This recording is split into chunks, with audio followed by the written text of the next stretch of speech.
Hello friends, ओम श्री गणेशाय नमः। आप सभी का हमारे यूट्यूब चैनल पे हार्दिक स्वागत है। कल की वीडियो में हमने बात की थी दशा माता व्रत की 7वीं कथा की। अब आइए प्रारंभ करें दशा माता व्रत की 8वीं कथा। पुराने समय की बात है। एक घर में एक जेठानी देवरानी थी। वे दोनों निसंतान थी। वे मेहनत करके पेट पालती थी। दोनों व्रत पूजन कुछ भी नहीं करती थी। एक दिन दोनों प्रातःकाल गांव में आग लेने गई। उस दिन गांव में दशा माता का पूजन था, इसलिए उन्हें किसी के यहाँ से भी आग नहीं मिली। आग न मिलने पर जेठानी देवरानी से बोली, आज हम दोनों का भी व्रत रहेगा। शाम को आग मिलने पर ही रसोई बनाकर भोजन करेंगी। शाम हो जाने पर जेठानी अपनी पड़ोसन के यहाँ से आग लेने गई। पड़ोसन ने उसे आदर पूर्वक बैठाया। जेठानी ने पड़ोसन से पूछा, दशा माता का पूजन करने से क्या होता है? पड़ोसन ने बताया कि जिस बात की इच्छा करके डोरा लिया जाता है वह इच्छा पूर्ण हो जाती है। जेठानी यह सुनकर पड़ोसन से बोली, अगली बार जब डोरा लेना हो तो मुझे बताना, मैं भी डोरा लूंगी। जेठानी जैसे ही आग लेकर घर से बाहर आई तो उसे गाय चरकर आती दिखाई दी। ग्वाला पीछे आ रहा था। उसके कंधे पर एक बछड़ा था और गाय बछड़े को चाटते हुए चल रही थी। पड़ोसन ने ग्वाले से पूछा, तुम्हारी गाय के पहली बार प्रसव हुआ है क्या? ग्वाले ने बताया कि हाँ। पड़ोसन ने फिर पूछा, गाय ने बछड़ा दिया या बछिया? ग्वाला बोला, बछड़ा है। यह जानकर जेठानी से पड़ोसन ने कहा कि घर जाकर दशा माता का डोरा ले लो। 9 दिन तक व्रत रखकर कथा सुनना। 10वें दिन सिर सहित स्नान करके पूजन करना। दशा माता चाहेंगी तो 10 दिन के भीतर ही तुम्हारी मनोकामना पूर्ण हो जाएगी। जेठानी ने घर जाकर सारी बातें देवरानी को बताई। दोनों ने दशा माता से मनौती मांगी, यदि हम दोनों की संतान होगी तो हम सुहागनों को न्योता देंगे। दोनों ने दशा माता का डोरा लिया। दशा माता की कृपा से डोरे की पूजा से पहले ही दोनों देवरानी जेठानी गर्भवती हो गई। 9 महीने 9 दिन के बाद दोनों के यहाँ 2 लड़कों ने जन्म लिया। बालकों के नामकरण संस्कार के बाद देवरानी ने जेठानी से कहा, हमने जो सुहागनों को न्योतने की मनौती मांगी थी उसे अब पूरा करना चाहिए। जेठानी ने कहा, अभी ऐसा क्या जल्दी है? जब लड़कों का अन्नप्राशन संस्कार होगा तब सुहागनों को न्योता देंगे। जब लड़कों का अन्नप्राशन संस्कार हुआ तब देवरानी ने जेठानी से सुहागनों को न्योतने की बात कही, परंतु जेठानी ने बात को टाल दिया और कहा कि लड़कों के मुंडन संस्कार पर सुहागनों को न्योता देंगे। होते होते कुछ समय बाद लड़कों का मुंडन संस्कार भी हो गया। देवरानी ने जेठानी को सुहागनों के न्योतने की बात कही। जेठानी बोली, लड़कों की सगाई के समय सुहागनें न्योतने जाएंगी। लड़के बड़े हो गए, उनकी सगाई भी हो गई, परंतु जेठानी ने अब की बार भी सुहागनें नहीं न्योती। जेठानी बोली, जिस दिन लड़कों के फेरे होंगे उस दिन सुहागनों को न्योता देंगे। इस पर देवरानी बोली, बहन तुम्हारी जब इच्छा हो तब तुम सुहागनों को न्योता देना, परंतु मैं तो लग्न के दिन ही सुहागनों को न्योता दूंगी। देवरानी ने लग्न के दिन ही सुहागनों को न्योता दिया, परंतु जेठानी ने कुछ परवाह भी न की। लग्न के बाद मात्र का पूजन करके दोनों दूल्हे बारात सजाकर बैंड बाजे सहित बिहाने चले गए। देवरानी के बेटे का विवाह बड़े धूमधाम से सुकुशल पूर्ण हुआ, परंतु जेठानी ने सुहागनों को न्योता नहीं दिया था, इसलिए दशा माता ठीक फेरों के समय से उसे उठाकर ले गई। दूल्हे के सहसा गायब हो जाने के कारण वर कन्या दोनों में हाहाकार मच गई। उनकी बारात खाली हाथ घर लौट कर आई, परंतु लड़की की माता बड़े संकट में पड़ गई। इस अधब्याही लड़की से कौन विवाह करेगा? पड़ोस की चतुर सुहागनों ने लड़की की माता को समझाया कि ब्याह का जो सामान बचा है उस सामान को लड़की के हवाले कर दिया जाए। लड़की भिखारियों को सदाव्रत देने लगी। एक दिन एक साधु तीर्थ यात्रा करता हुआ वहां आया। गांव से घने जंगल में एक पीपल का पेड़ था। लोग इस पीपल के पेड़ को पारस पीपल कहते थे। उसी पेड़ पर दशा माता का निवास था। साधु चलता चलता शाम को उसी पेड़ के नीचे ठहर गया। झाड़ूदार ने आकर उसी पेड़ के पास के मैदान में झाड़ू लगाई। बिस्ती ने मस्क से वहां पर छिड़काव कर दिया और माली ने फूल बिखेर दिए। तब अनेक देवता अनेक प्रकार की पोशाक पहनकर आने लगे तथा स्थान पर बैठने लगे। सबसे बाद में स्वर्ग के राजा इंद्र का सिंहासन उतरा।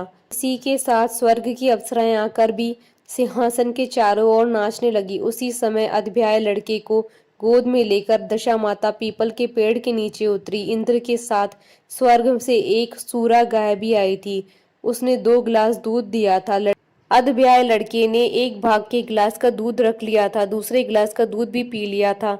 जब तक अप्सराओं का नाच गाना होता रहा, दशा माता लड़के को गोद में लेकर बैठी रही। प्रातःकाल होते ही देवताओं का दरबार भंग हुआ। साधु भी वहां से चलकर गांव में आया।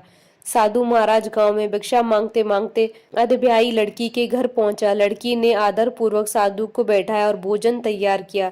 लड़की ने 3 पत्तल परोस कर रखे। पहली पत्तल अधब्याई अपने पति के लिए रखी, दूसरी पत्तल बाबा जी के सामने रखी और एक पत्तल अपने सामने रखी। बाबा ने अपने आप कहा, वाह, जो बात मैंने रात को वहां देखी वही बात यहीं भी देखने को मिल रही है। लड़की ने पूछा, क्या बात है बाबा जी? साधु बाबा ने बात टालते हुए कहा, हम बैरागी लोग ऐसी अनेक बातें कहते रहते हैं, तुम्हें ऐसी बातों से क्या मतलब? तुम तो भोजन करो और भगवान का भजन करो। लड़की ने हठ पकड़ ली। उसने कहा, जब तक आप अपनी कही बात का खुलासा नहीं करेंगे मैं भोजन नहीं करूंगी। इस पर भी साधु बाबा चुप रहे।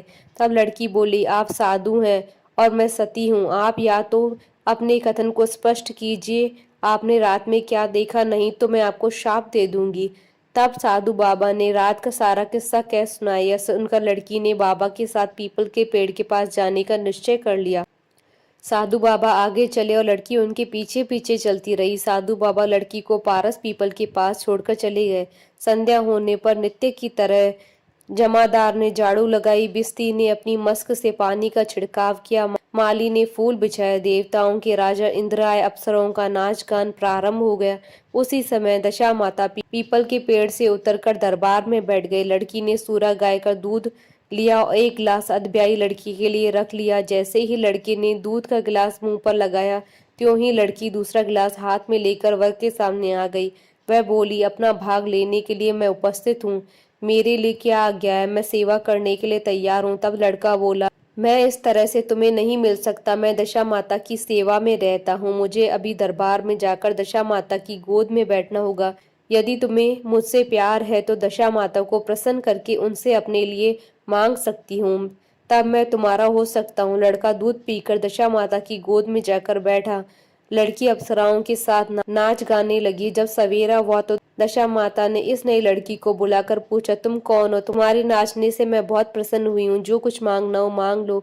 लड़की ने दशा माता से वचन ले लिया कि मैं जो कुछ भी मांगूंगी वह आप मुझे प्रदान करेंगी। तथास्तु कहने के बाद लड़की ने दशा माता से अपने पति को पकड़कर कहा, मुझे यही चाहिए। दशा माता ने कहा, तूने मांगा तो बहुत, परंतु मैं वचन दे चुकी हूँ, इसी कारण मैं तेरे पति को तुझे वापस देती हूँ। राजा इंद्र ने पूछा कि भगवती, यह सब क्या राज है?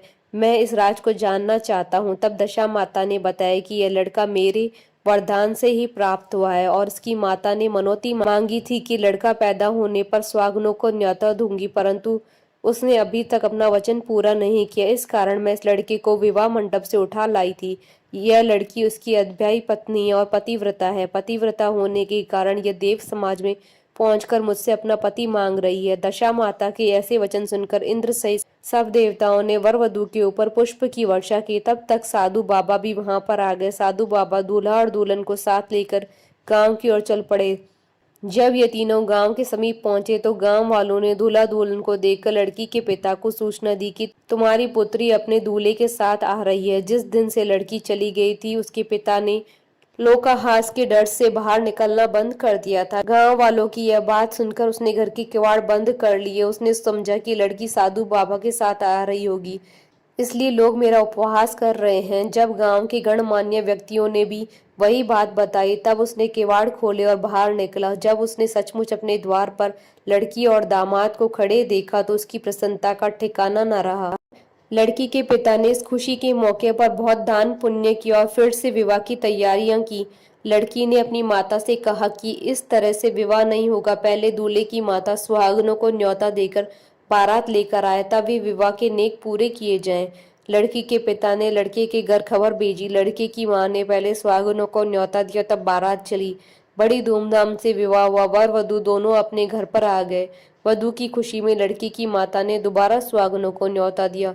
उसी समय से विवाह के दिन वर के घर सुहागनों को न्योतने की प्रथा चली आ रही है। दशा माता ने जिस तरह सती की दशा बदली वैसे वह सब पर कल्याण करे। बोलिए दशा माता की जय। आशा करती हूँ कि आपको दशा माता व्रत की 8वीं कथा का ये वीडियो पसंद आया होगा, तो आप इस वीडियो को अधिक से अधिक लाइक और शेयर कीजिएगा ताकि सभी भक्तों को इस वीडियो का लाभ प्राप्त हो सके।